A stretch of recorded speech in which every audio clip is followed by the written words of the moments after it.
नमस्कार। क्या financial services के यूट्यूब चैनल में मैं सी राकेश रोशन आपका फिर से हार्दिक अभिनंदन और स्वागत करता हूं।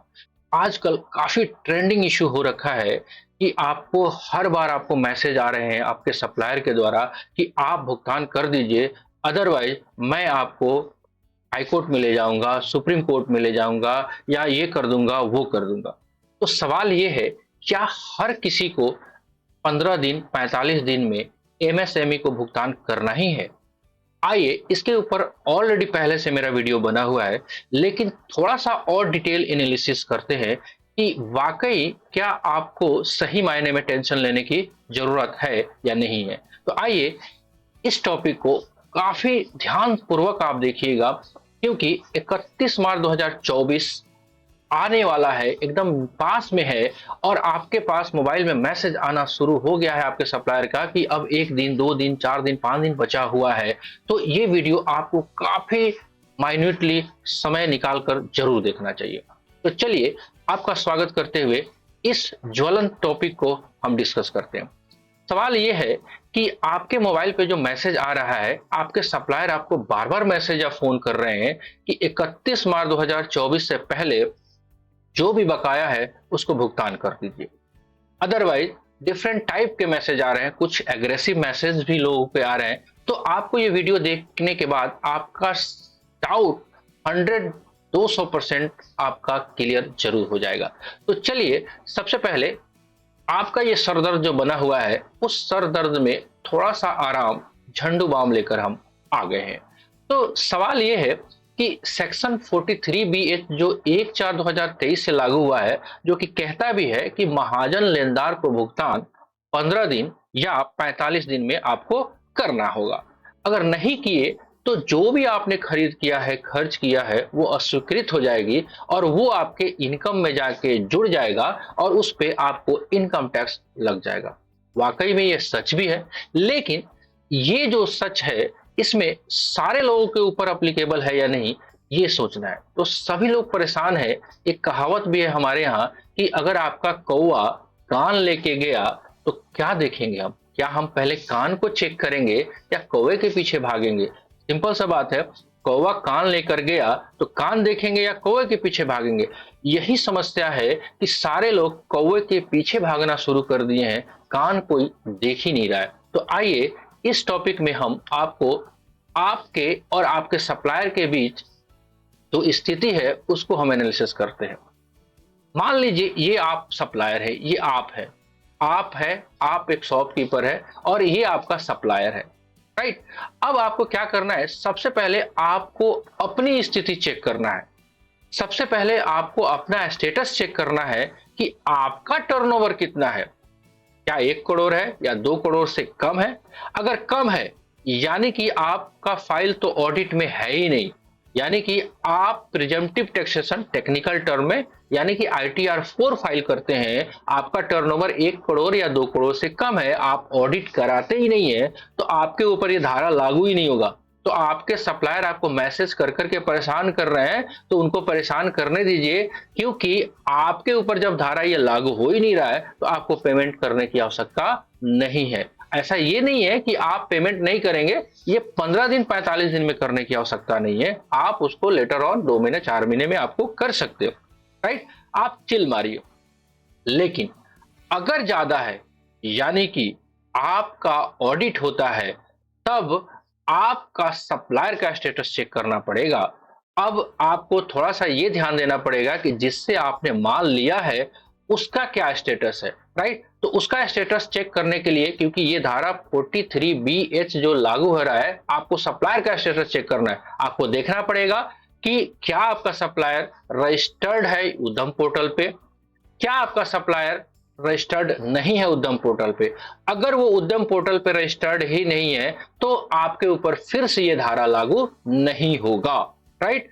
चलिए, अगर रजिस्टर्ड हुआ तो फिर फर्दर चेक करना है, यानी कि आगे चेक करना है कि क्या वो सामान को बनाता है, यानी कि वो मैन्युफैक्चरर है।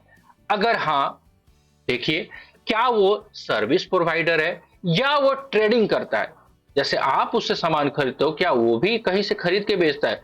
तो अगर मैन्युफैक्चरर और सर्विस प्रोवाइडर हुआ तब तो ये लगेगा, अगर वो ट्रेडर्स हो गया तो फिर से नहीं लगेगा। राइट, तो सिंपल सा बात है कि अगर वो मैन्युफैक्चरर और सर्विस प्रोवाइडर होगा तभी होगा। राइट, एक चीज और भी ध्यान में देना है कि अगर वो मीडियम इंटरप्राइजेज हुआ तो भी नहीं हो लगेगा। राइट, तो माइक्रो और स्मॉल होने पे ही लगेगा। अब इसको चेक करेंगे हम लोग आगे चल के कि किसको हम लोग माइक्रो और स्मॉल करेंगे। फिलहाल अगर ये सारा सिचुएशन हुआ तो आपके ऊपर अप्लीकेबल हो जाएगा, यानी कि आपको रिटेन एग्रीमेंट अगर है तो 45 दिन को ध्यान में रखना है। अगर आपके पास रिटेन एग्रीमेंट नहीं है तो आपको 15 दिन में पेमेंट करना पड़ेगा। ये क्लासिक आपके पास एग्जांपल है, स्क्रीनशॉट लेके आप रख सकते हैं इसको। राइट, चलिए अब चेक करना है कि micro and small enterprises. Right, तीन वर्ड है, माइक्रो, स्मॉल और इंटरप्राइजेज। ये कब चेक करना है, फिर से याद दिलाते हुए, आपका सप्लायर का स्टेटस चेक कर रहे हैं, आप अपना नहीं चेक कर रहे हैं। और वो कब चेक कर रहे हैं, जब आपका टर्नओवर 1 करोड़ या 2 करोड़ से ज्यादा है और आप ऑडिट में हैं, तभी चेक कर रहे हैं। अगर नहीं है तो आपको चेक करने की आवश्यकता ही नहीं है। चलिए, तो तीन word, micro, small and enterprises. चलिए जी, माइक्रो स्मॉल एंटरप्राइजेज क्या मतलब है इसका वो समझिए। उसको चेक करना है, अगर आपका सप्लायर जो है माइक्रो में कब फॉल होगा, सेल्स टर्नओवर के बेस पे और इन्वेस्टमेंट के बेस पे। सेल्स अगर आपके सप्लायर का 5 करोड़ से ज्यादा नहीं है तो वो माइक्रो कहलाता है। 1 करोड़ से ज्यादा प्लांट एंड मशीनरी में नहीं है तो भी वो माइक्रो कहलाता है। स्मॉल कब कहलाएगा, जब उसका सेल्स या टर्नओवर 50 करोड़ से ज्यादा नहीं है तब कहलाएगा। राइट, इन्वेस्टमेंट आपका 10 करोड़ से ज्यादा नहीं है तब कहलाएगा। राइट, इंटरप्राइजेज, एक वर्ड इंटरप्राइजेज भी है, वो भी देखना पड़ेगा। इंटरप्राइजेज का ही डेफिनेशन है कि आपका जो भी आदमी, जो भी आपका सप्लायर है, अगर वो सामान को बनाता है या सर्विस प्रोवाइड करता है तभी वो इंटरप्राइजेज कहलाएगा। यानी कि ट्रेडर्स, रिटेलर्स और डिस्ट्रीब्यूटर्स इंटरप्राइजेज है ही नहीं तो आपके ऊपर ये धारा लागू नहीं होगा। राइट, चलिए, तो अब सवाल ये है कि हमको कैसे पता चलेगा, यानी कि आपको कैसा पता चलेगा कि आपका सप्लायर एमएसएमई है या नहीं है, क्योंकि वो तो मैसेज कर ही रहा है कि पैसे दे दीजिए। तो इसका एक उपाय है कि आप क्या करिए, ये लिंक में आपको डिस्क्रिप्शन बॉक्स में आपको मिल जाएगा ये फॉर्मेट। आप अपने सप्लायर से एक सर्टिफिकेट लीजिए, उसको बोलिए कि आप अपने सीए से एक सर्टिफिकेट इस फॉर्मेट में इशू करवा के दीजिए, तभी तो हमें पता चलेगा ना कि आप माइक्रो स्मॉल इंटरप्राइजेज है। अगर नहीं है, आपके वर्बली कहने से, मुख से कहने से तो नहीं मानेंगे। राइट, तो एक सर्टिफिकेट, आपको ये सर्टिफिकेट का फॉर्मेट डिस्क्रिप्शन बॉक्स में आपको मिल जाएगा। एक सर्टिफिकेट ले लीजिए, अगर इस सर्टिफिकेट के हिसाब से वो माइक्रो स्मॉल इंटरप्राइजेज है तब तो आपको पेमेंट 15 दिन 45 दिन में करना पड़ेगा। राइट, तो एक समरी लेते हैं। क्या कहता है कि सेक्शन 43BH कब अप्लीकेबल होगा, जब माइक्रो और स्मॉल एंटरप्राइजेज होगा टर्नओवर के बेसिस पे, जो टर्नओवर पीछे आपसे डिस्कस किया गया, और साथ ही साथ वो एंटरप्राइजेज होना चाहिए तभी होगा, अदरवाइज नहीं होगा। अगर आपका ट्रेडर से माल लेते हैं तो आपको टेंशन लेने की जरूरत नहीं है, नहीं है। Right, clear cut. चलिए जी, तो एक समरी हम लेते हैं। एक समरी के रूप में आपको समझना है बिल्कुल आसान भाषा में।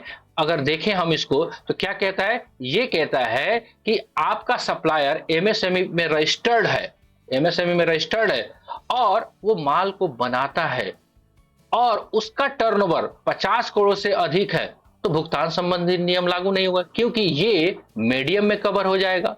राइट, लेकिन अगर वो 50 करोड़ से कम है तो आपको देखना है कि वर्ष के दौरान देरी से भुगतान करने पर टैक्स नहीं लगेगा, लेकिन 31 मार्च, अपने साल में 31 मार्च 2024 को बकाया क्लेम का देरी से भुगतान करने पर टैक्स लग जाएगा।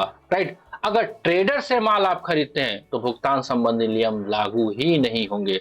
तो एक ये भी समरी है आपका, यानी कि आपको अपने सप्लायर का स्टेटस चेक करना है।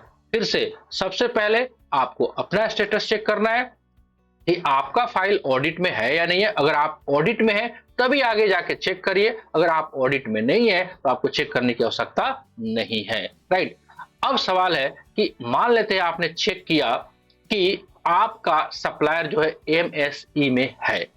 जिन लोगों का सप्लायर एमएसएमई में नहीं है वो यहां से वीडियो को स्टॉप कर सकते हैं, लेकिन जिनके ऊपर ये लागू हो रहा है अब उनको थोड़ा सा एनालिसिस ये उनके लिए है, यानी कि आपका फाइल ऑडिट में है और आप जिससे माल खरीद रहे हैं वो मैन्युफैक्चरर है और वो एमएसई है, यानी कि माइक्रो एंड स्मॉल एंटरप्राइजेज है। उस केस में ये आप है, आपका ये शॉप है। अब आपको क्या करना है, आप जो माल मंगाए हैं अपने सप्लायर से और वो सप्लायर क्या है, सामान को बनाता है या सर्विस प्रोवाइड करता है, यानी कि वो माइक्रो है या वो स्मॉल है, उस केस में आपके ऊपर ये धारा लागू होगा और आपको जो पेमेंट करना है वो आपको नियत समय यानी कि 45 दिन, अगर एग्रीमेंट है तो, एग्रीमेंट नहीं है तो 15 दिन में आपको करना पड़ेगा। अगर नहीं करेंगे तो आपका इनकम जो है वो टैक्सेबल हो जाएगा। दूसरा केस लेते हैं, अगर आप शॉपकीपर है, आपने जिससे माल मंगाया वो ट्रेडर्स है, यानी कि अगर वो ट्रेडर्स है चाहे वो माइक्रो है या नहीं है इससे कोई फर्क नहीं पड़ता है, आपके ऊपर ये धारा लगेगा नहीं। तो आपको पेमेंट तो करना ही है, लेकिन आपको 15 दिन और 45 दिन का जो लिमिट है वो आपके ऊपर लागू नहीं होगा। राइट, तो ये सिचुएशन आपके सामने निकल के आ रहा है। राइट, चलिए अगर लागू हुआ तो महाजन को करना होगा, अगर भुगतान की स्वीकृति नहीं की, सॉरी भुगतान अगर नहीं की गई तो एक एग्जांपल के माध्यम से समझते हैं कि अगर लागू हो गया तो 50 लाख का परचेज है और आपने लेट पेमेंट कर दिया है 15 लाख रुपए का, अप्लाई हो जाएगा तो इनकम जो है आपका जितना भी इनकम होगा उस इनकम में आपका 15 लाख रुपए ऐड हो जाएगा और टैक्स आपके ऊपर लग जाएगा। राइट, चलिए आगे बढ़ते हैं, एक एग्जांपल के माध्यम से समझते हैं कि आपको कैसे कट ऑफ डेट आपको पता चलेगा। 1 फरवरी 2024 का आपका मान लेते हैं सामान था और 17 मार्च 2024 को ड्यू डेट हुआ, आपको 15 मार्च 2024 को आपने पेमेंट कर दिया, यानी कि 45 दिन के अंदर आपने पेमेंट कर दिया, आपके ऊपर यह धारा लागू नहीं होगा, यानी कि आपको अलाउ हो जाएगा। दूसरा एग्जांपल, 1 फरवरी 2024 17/3/2024 को था पेमेंट करना, आपने 28/3/2024 को पे किया। राइट, अलाउ हो जाएगा। कैसे अलाउ हो जाएगा, अब तो 45 दिन पार हो गया, इसके लिए पेड हुआ है 45 दिन के बाद, लेकिन उसी साल में पे हो गया है, इसलिए जब आप पेमेंट जिस साल में करते हैं उस साल में अलाउ हो जाता है, यानी कि इसलिए एक कट ऑफ डेट रखा गया है कि 31 मार्च 2024 तक अगर आप भुगतान कर देंगे तो आपको अलाउ हो जाएगा। चलिए जी, 1 फरवरी 2024 का बिल था, ड्यू डेट है आपको 17 मार्च 2024, आपने 15/5/2024 को किया, 23-24 में आपको ये अलाउ नहीं होगा, 23-24 में आपको अलाउ नहीं होगा, इनकम में ऐड हो जाएगा, लेकिन जब 24-25 का रिटर्न भरेंगे तो उस टाइम अलाउ होगा। तो अभी तो नुकसान हो गया ना, तो इसीलिए 31 मार्च से पहले आपको इसको पेमेंट कर देना चाहिए था। राइट, चलिए जी आगे बढ़ते हैं। बिल डेट 20 फरवरी 2024 है, ड्यू डेट है 5 अप्रैल 2024, आपने 2 अप्रैल 2024 को पेमेंट कर दिया, तो 45 दिन के अंदर में पेमेंट कर दिया, आपको मिलेगा। आपको इसलिए मिलेगा 31 मार्च में नहीं भुगतान करने पर भी, क्योंकि अभी ड्यू डेट आपका 2 अप्रैल को था। राइट, चलिए जी, तो कुछ ऐसे छोटे छोटे एग्जाम्पल है, बहुत डिटेल में इसको नहीं करते, 2-4 चीजें छोटी छोटी और बातें हम लोग कर लेते हैं। राइट, देखिए एक चीज और ध्यान में रखना है कि अगर आपका कोई भी परचेज 31/3/2023 के पहले का है तो उस पर यह धारा लागू नहीं होगा। राइट, आपको अप्लीकेबल ये उसी पे होगा जब आपका मैन्युफैक्चरर या सर्विस प्रोवाइडर से आप सामान खरीदते हैं, यानी कि आप ट्रेडर से कोई भी सामान खरीदते हैं उस पे ये 15 और 45 दिन का लिमिट लागू नहीं होगा। राइट, तो ये सारी छोटी छोटी बातें हैं, तो जो आपको सप्लायर मैसेज कर करके परेशान कर रहे हैं, राइट, तो उनको एक बार कम्युनिकेट कर लीजिए कि सर हमारे ऊपर ये धारा लागू हो रहा है कि नहीं हो रहा है, अगर लागू हो रहा है तो जरूर पेमेंट करिए, अगर नहीं लागू हो रहा है तो पेमेंट करना है, लेकिन ये जो हार्डशिप है कि 31 मार्च को ही करना है तो ये तो नहीं होगा। तो इसीलिए आज का थंबनेल था कि क्या हर किसी को 15-45 दिन में भुगतान करना है, तो आपको शायद इस सवाल का जवाब मिल गया होगा, नहीं, जिनके ऊपर लागू है उनको करना है, जिनके ऊपर लागू नहीं है उनको चिल मारना है। कैसा लगा वीडियो आप कमेंट बॉक्स में लिख के जरूर बताइएगा। अच्छा लगा होगा तो एक लाइक कर दीजिएगा, चैनल पे नए हैं तो सब्सक्राइब कर लीजिएगा और हमारे फेसबुक और इंस्टाग्राम पेज को भी फॉलो कर लीजिएगा ताकि कोई भी वीडियो नोटिफिकेशंस आए तो उसका सबसे पहले अपडेट आपको प्राप्त हो। मिलते हैं कुछ ऐसे ही हॉट टॉपिक में, तब तक के लिए मुझे इजाजत दीजिए। जय हिंद।